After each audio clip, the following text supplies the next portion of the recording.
Quando as ruas de Londres e outras cidades inglesas explodiram no ano passado em ações violentas de saques e incêndios, um detalhe chamou a atenção de sociólogos e outros analistas. O movimento não tinha slogans políticos, não articulava exigências, nem apresentava protestos. Teóricos tentam explicar a explosão responsabilizando desde a ausência de estrutura familiar, a pobreza, desemprego, falta de educação formal e de perspectivas, sobretudo para os jovens. O sociólogo Zygmunt Bauman, polonês radicado na Inglaterra, tem sua própria versão.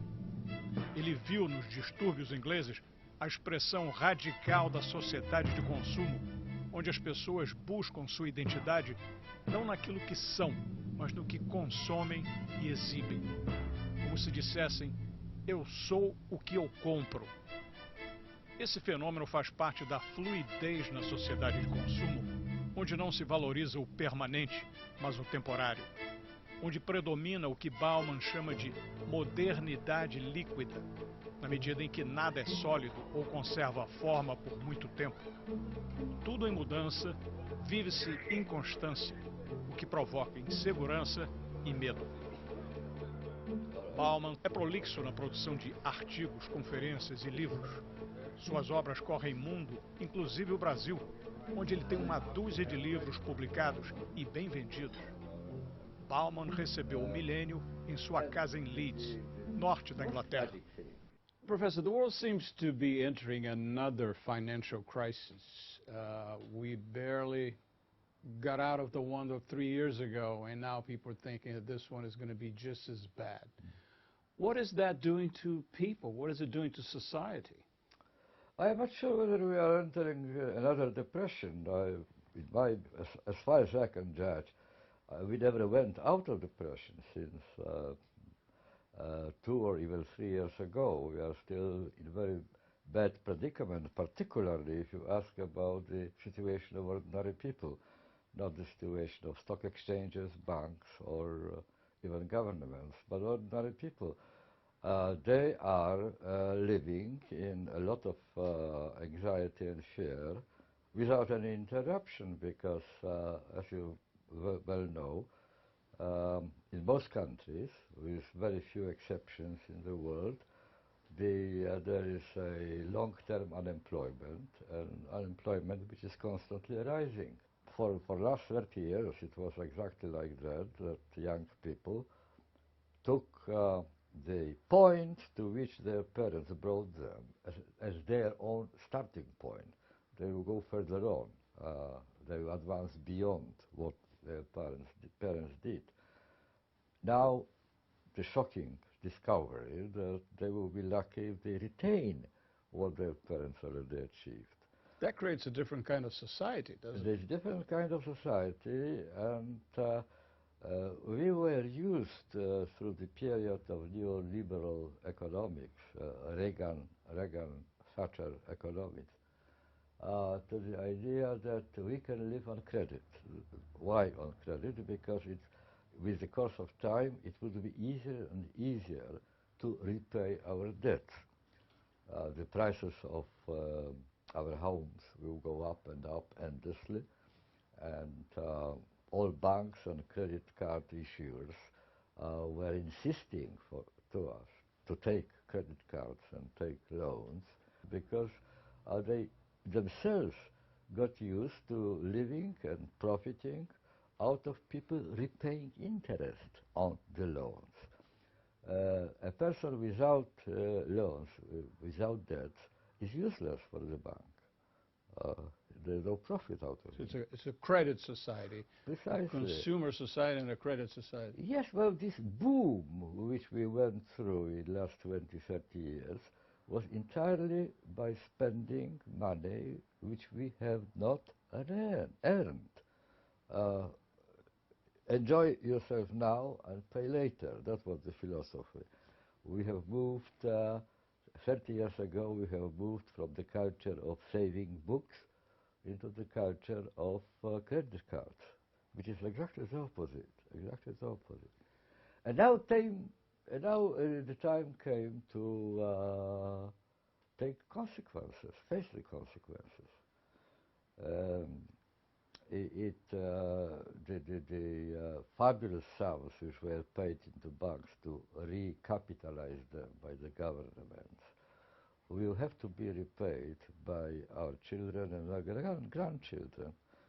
We have mortgaged the future, not only of our own generation, but of the future generation.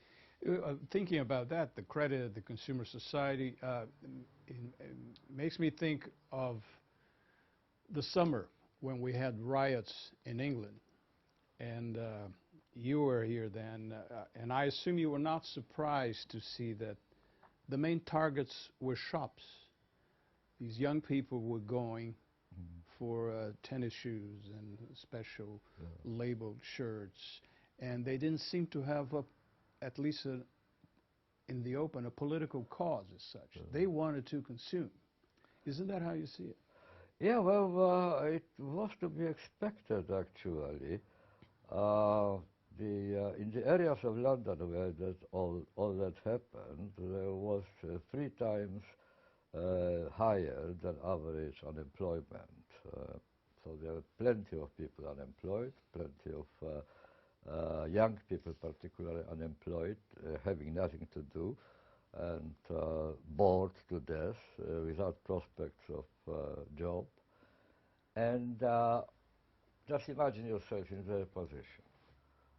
Just in the middle of the area, in the middle of the neighborhood, is a glittering shopping mall, supermarket, something like that, inviting everybody who has the right to entry. There are no visas officially to enter, but there are armed guards who spot people who are loitering, who are not promising to be clients, and they do whatever they can not to let them in. The message of the consumerist society was sent to all of us, not just to selected people. The ordinary average man today sees in one day more commercials than people 100 years ago saw in almost the whole life of there. So we are flooded by enticements, by whether he can buy it or not. Precisely, everybody gets the same message. Only some people can do something about it. Just remember that those people who rebelled in London, they stole goods, but they also burned them. It was act of vengeance on the fortresses of consumerism into which they were not allowed to go. Stealing was one thing, but it was not just the question of getting goods which motivated them. It was revenge themselves for humiliation of being disqualified consumers in a consumerist society. What parallels would you establish, if any, with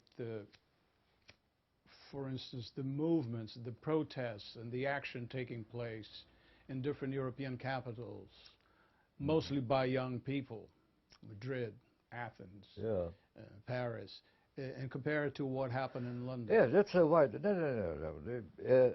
London was so far was unique consumerist rebellion. It was the imperfect consumerist rebellion against consumerism, not in order to abolish consumerism, but in order to join the consumer orgy, at least for 3 nights. A carnival event, just a break in somber and dark reality. It was very unique phenomenon. But you are mentioning really massive phenomenon, which is extremely interesting, and also showing that something very important is changing in our society, and the rebellions in banlieue, in all over France at some point. Then in Madrid, the movement of the indignant people. In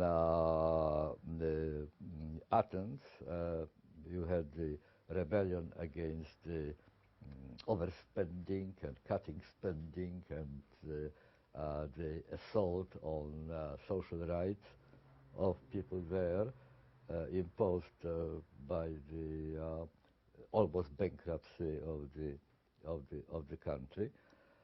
In Israel, you had middle-class people going to the street and protesting against the government, which spends all the money on military purposes and doesn't care for the well-being. And then you have all over Arab countries, you have the movement, the same kind of a movement.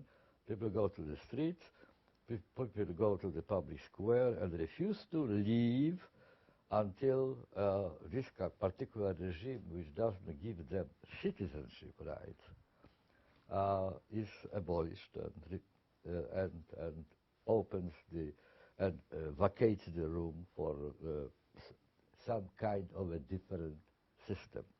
What kind, I don't know. When I was a young person, the major question which occupied myself and my contemporaries, young people like me, was the question, what is to be done? What should we do? What to do to make society better? Today the major question is no longer like that. People are generally diffusely, vaguely afraid and anxious, but they don't have a model of a good society without anxiety. No utopia. Yes, so the major question today is not what to do. People even don't come to think about what is to be done, because on the way to asking this question, there's another question, much more difficult to answer. The question, who is going to do it? And why this question emerged? Let's go one step further. My hypothesis that the real cause of this new importance of the question, who is going to do it, is what I call divorce between power and politics. Power is ability to do things, and politics is ability to decide which things ought to be done. Power and politics, until quite recently, 50 years ago, it was obvious for everybody that both power and politics are in the state government. And if only we decide, you and me and all the rest, what needs to be done, it will be done. Because the state has the authority to decide that, and the state has the power to do things.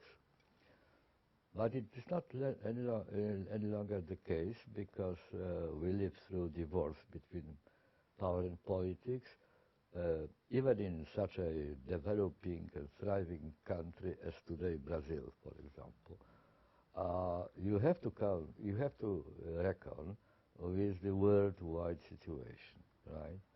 What is happening much before the reach, beyond the reach of even United States government, are the global forces, multinationals of all sorts, you know. Many aspects of our condition which decide about our prospects, our ability to do things, our possibility of improve our condition and so on, are beyond the reach of any existing political institution.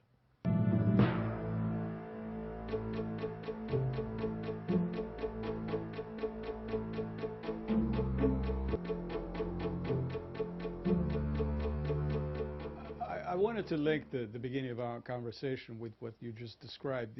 We have a financial crisis going on. We have these successive programs of austerity to trying to balance the books, as it were.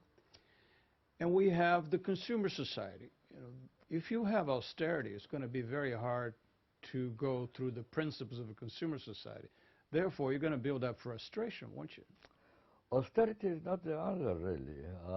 It is imposed. It is perhaps even necessity, because simply what is the alternative? Printing more money and creating inflation like in 1920s or 1930s.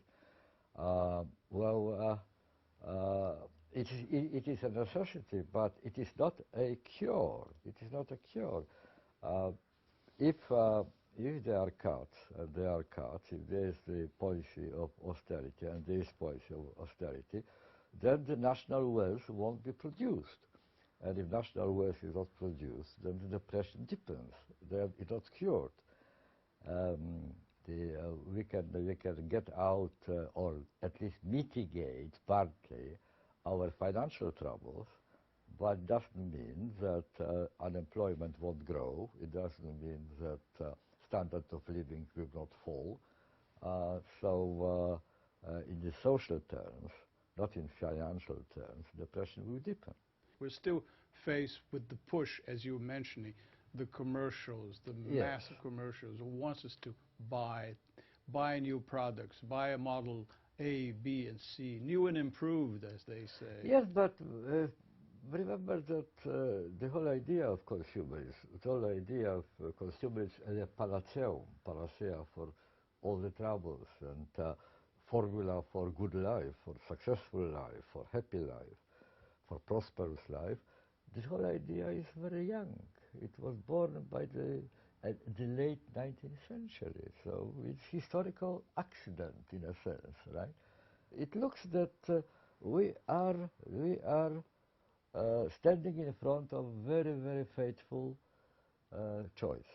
And the choice will have to be made, whether it will be made willingly, consciously, with awareness, or whether it will be imposed on us, because we won't have any other solution to our problems. But the choice is there.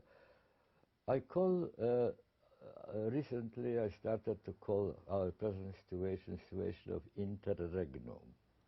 Interregnum is a very old concept. It comes from Titus Livius, historian in ancient Rome, who wrote history of Rome ab urbe condita, from the creation of the state, of the city. And the first interregnum was when the first king of ancient Rome, Romulus, after 38 years of rule, died. It's not clear, because some people said that he went straight to heaven, so he didn't die. By the way, he disappeared. 38 years. Now, the average length of human life at that time was exactly 38 years, which means that the moment he died, there was virtually not a single person who remembered life without Romulus. All were used to the fact that all the prescriptions and proscriptions came from one source, Romulus. And suddenly he disappeared. Just imagine yourself in this situation. So you have a period between kings. You don't know what to do, really. You don't know what to do. No, but it was particularly dramatic. Not just routine change of one king after another, but disappearance of the only source of authority until the next king, which was Numa, was appointed. There was more than 1 year, and the 1 year was the year of complete confusion. People were simply felt abandoned. They didn't know what to do. There were no orders of the day of any sort. We are in such an interregnum at the moment. Interregnum means simply that the old ways of doing things no longer work, but the new ways of doing things have not been yet invented. That's interregnum. And that's why I'm very shy of predicting future, because it may turn any kind of direction. This new generation has been exposed to extensively, as we spoke about before, is the idea that there's no longer privacy, that people's lives are exposed, their secrets are exposed, the celebrity culture has taken over, and people even impose their intimacy on you. Mm-hmm. That's a fairly new phenomenon. They impose, but the need of exposure, public exposure, of public spiritual striptease, so to speak, has been internalized. It is no longer imposed. 8 years old, 10 years old children are known today to spend several hours a day in front of their laptops, telling everything about themselves to everybody who wants to read and who wants to or even listen. those who don't. Yeah. There's the feeling that unless you are seen, well, not everybody can be seen on television. Of course, if you are seen on television, then you are really an important person. But if you can't, then at least you are seen on the screen of computer. Perhaps someone by accident will wander into your website, into your blog. Or your Facebook page. Yes, and writes to you, sends you a message. Then you feel that you are really a member of the world, that you are not left behind, you didn't fall out of the vehicle, you were not kicked out, you haven't been excluded, you are in. That is the way we are in with the help of online, virtual reality, right? In offline is more and more deserted because of the offer of sociality, of gregariousness, of togetherness, of friendship, taken over by online implements, by online offers. So it is another very big change, and again, it is too early to sum it up and make any sort of certain confident predictions how it will develop. But if you add to it also the commercialization of human morality, what I mean by that we have been already converted to obsessive compulsive consumerism, so we have to work very hard. The borderline between job time, work time, and leisure time, office time and family time has been effaced. So you forget about your duty, moral duty towards your son or daughter or your wife. You're always on. You can't devoid your time. You can't dedicate your time to them. So what do? You buy expensive gifts to compensate for your absence. And the more expensive gift, the more profound is allegedly your moral responsibility and your love. So all this taken together, they are signals of very profound changes, cultural changes. I think we are going through a very profound real cultural revolution. But I don't feel really able, knowledgeable enough to responsibly risk prognosis in what direction it will go. Because as you rightly said, there are so many contradictory pressures. On the one hand, austerity, on the other hand, consumerism. How to reconcile them? Professor, thanks very much. I think it was enlightening.